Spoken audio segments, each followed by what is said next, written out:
కడప జిల్లా మైదుకూరులోని రాయలకూడలిలో హిందూ సంఘాలు రాష్ట్రీయ సేవికా సమితి ఆధ్వర్యంలో మహాహారతి కార్యక్రమాన్ని నిర్వహించారు.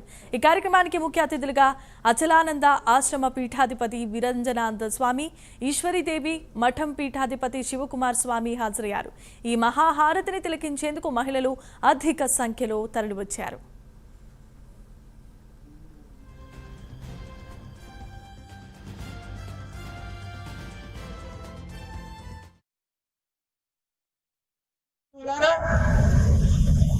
ఈ రోజున భారతదేశమంతా కూడా ఒక పండుగ వాతావరణం నెలకొని ఉంది. హిందువులు అంటే ప్రకృతి ఆరాధకులు. హిందువులు అంటే ప్రకృతి బాగా ఉంటే అందరం బాగా ఉంటాం. మనం చెట్టును పూజించాం, పుట్టను పూజించాం, గుట్టను పూజించాము, రాయిని పూజించాము, రప్పని పూజించాము. ప్రతి మనిషిలో అధివసించి ఉన్నటువంటి ఆ ఆత్మతత్వాన్ని ఆరాధిస్తాం.